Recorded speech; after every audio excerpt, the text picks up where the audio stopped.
This is the perfect opportunity to debunk something right now. So the AI thing, it's so amazing that like right when AI happens, we get a new Waylon record. Yeah. I mean, I would probably be the guy saying that, because I'm cynical, but of course it's not AI. Like, I don't even know how to use AI to make music, and I don't think it would be able to do that. I mixed it on a 1976 custom API in the Sunset Sound using only outboard gear. We didn't use any kind of digital processing.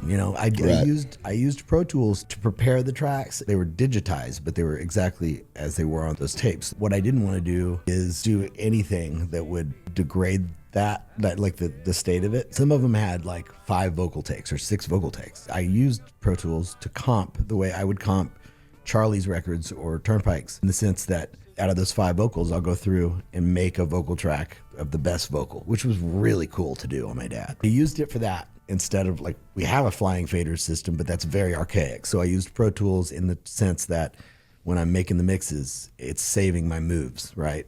But that's the only thing that I used it for. And then everything else was done with the actual gear from the 70s that they would have used. I made like 2 choices, or actually 3 choices. One was I didn't fade anything. Like, I let the songs like end and some of them fall apart with like Richie laughing and all this stuff, because I felt like there's all this stuff that we're revealing and letting people hear. Like, why not let them hear all of it? Like, why fade it or something? The other kind of 2 choices were I beefed the low end, like the 50 to 100 hertz frequency of the kick drum more than they would have back then, because modern records have a lot more low end, and I felt like it was important to kind of do that, and it would kind of bring it into a modern space. I also chose to use less reverb on his vocal than they did in the 70s, because I felt it was more modern, and I didn't want to cover his voice up any, because people who really want to hear him, I wanted to make sure it was loud, and I want to make sure it was not like soaking wet and sounded like it. Like, we weren't trying to pretend these were 70s mixes. Like, I wanted them to be, they're mixed in 2025, but they're recordings from the 70s.